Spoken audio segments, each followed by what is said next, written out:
Kita sapa terlebih dahulu rekan Medina Andas dan rekan Anggi Mendarwan di Stasiun Pasar Senen.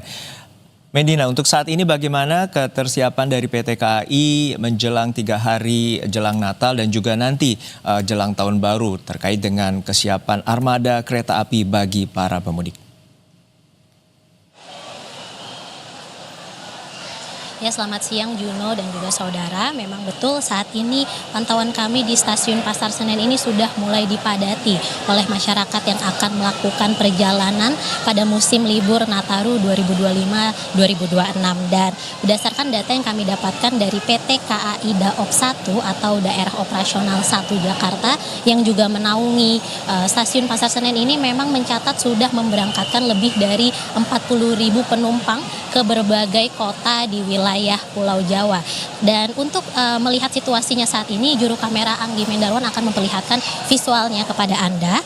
Jadi memang jika kita berbicara mengenai ketersediaan atau penjualan tiket, kalau kemarin pada 21 Desember 2025 itu total penjualan tiket sudah melampaui 540.000 tiket. Namun hingga hari ini, tepatnya pukul 8 waktu Indonesia Barat tadi pagi, total penjualan tiket sudah melampaui 565.000 tiket, sehingga ada kenaikan sekitar 25.000 tiket yang terjual. Dan khususnya untuk di Stasiun Pasar Senen ini setiap harinya ada sekitar 14.000 penumpang yang berangkat dan juga turun di Stasiun Pasar Senen. Dan untuk destinasi favorit para penumpang ini, kota-kotanya masih didominasi oleh kota-kota seperti Bandung, Purwokerto, Surabaya, Yogyakarta hingga Semarang.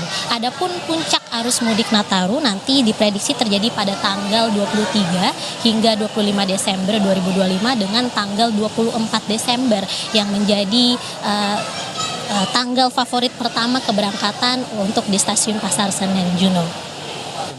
Mengantisipasi terkait dengan peningkatan di tanggal 24 Desember, apa saja yang dilakukan oleh PT KAI Daop 1 terutama untuk misalnya terjadi antisipasi penumpukan penumpang?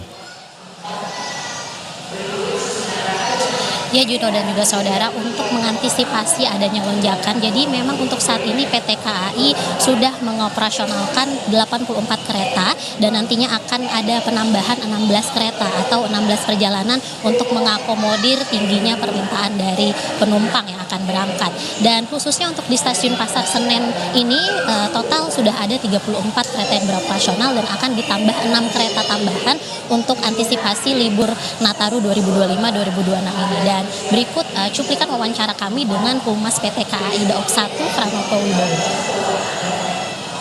Jadi selama masa Nataru ini kita operasikan 16 keberangkatan kereta api tambahan. Juga ini kan masa liburnya panjang ya, jadi untuk mengantisipasi ketika berada di stasiun, kita juga mengerahkan petugas untuk pelayanan informasi, termasuk juga di boarding. Juga kita selama masa libur Nataru ini juga kita siapkan juga untuk anak-anak ya, fun activity kit di sini, juga untuk mengatur flow antrian supaya tidak stuck.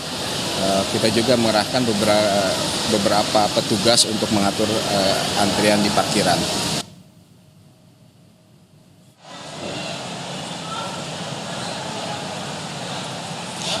Ya Juno dan juga saudara, itu dia tadi cuplikan wawancara kami dengan Humas PT KAI Daop 1, di mana memang akan ada tambahan 16 kereta di Daop 1 dan juga penambahan 6 kereta khususnya di Stasiun Pasar Senen. Dan masyarakat dihimbau untuk selalu menjaga barang bawaannya masing-masing untuk mengantisipasi hal-hal yang tidak diinginkan selama perjalanan. Kembali ke Anda, Juno.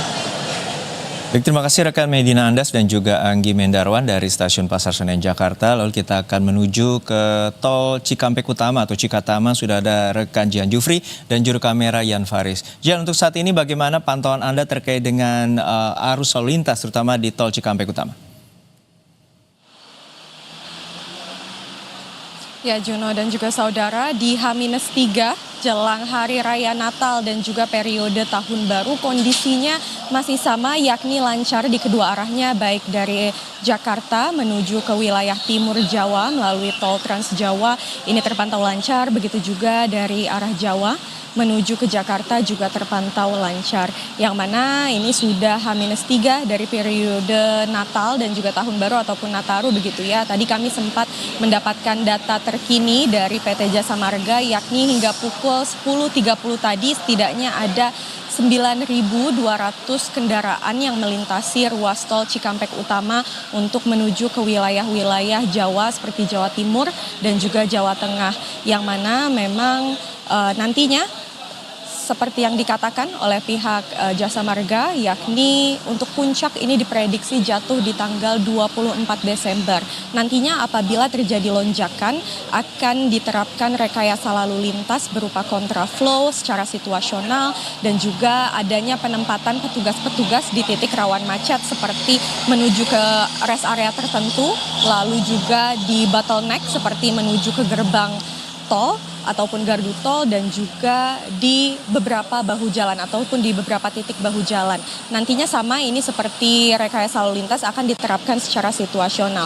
Selain itu, Juno dan juga saudara, hari ini merupakan hari perdana diterapkannya diskon tarif tol sebesar 20% oleh pihak Jasa Marga untuk para pemudik ataupun pengendara yang ingin melintasi wilayah tol Jakarta Cikampek dari Jakarta menuju ke Semarang, yakni melalui gerbang tol Cikampek Utama dan exit di gerbang tol Kalikangkung dan begitu pula sebaliknya. Kami pantau sampai saat ini kondisi masih lancar karena puncak diprediksi masih di H-1 dari hari Natal. Selain itu nanti diskon tarif tol juga akan diterapkan di H-1 dari hari Tahun Baru begitu ya, atau di 31 Desember pukul 00.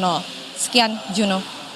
Ya, Jen, untuk saat ini tentu ini menjadi gerbang krusial menuju Jawa Barat dan juga Jawa Tengah. Lalu seperti apa tadi prediksi dari PT Jasa Marga terkait dengan mengantisipasi kepadatan dan berapa banyak lonjakan ataupun jumlah ribuan pengendara mobil yang akan melintas?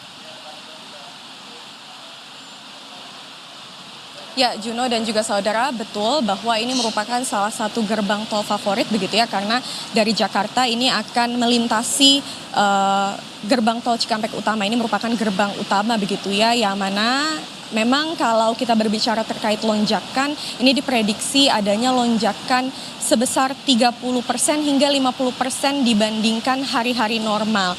Namun kalau misalkan dibandingkan dengan tahun lalu, ini juga dikatakan ada sedikit kenaikan, yakni hanya sebesar 1% bila dibandingkan dengan tahun lalu begitu ya, yang mana namun kalau kami lihat di lapangan pada hari ini yakni H-3 ini kondisinya masih cenderung lancar begitu ya di kedua arahnya dan belum ada rekayasa lalu lintas yang diterapkan. Nantinya bila terjadi kepadatan ataupun adanya peningkatan volume kendaraan akan diterapkan rekayasa lalu lintas seperti yang tadi saya sudah sebutkan, yakni kontraflow bekerja sama dengan pihak Satlantas setempat dan juga adanya penempatan petugas di titik-titik rawan macet. Juno. Baik, terima kasih atas laporan lengkap Anda, jurnalis Kompas TV Jihan Jufri dan juga Yan Faris dari Tol Cikampek Utama Karawang, Jawa Barat, dan juga ada sebelumnya rekan Medina Andas dan Anggi Merdawan dari Stasiun Pasar Senen, Jakarta. Terima kasih kawan-kawan.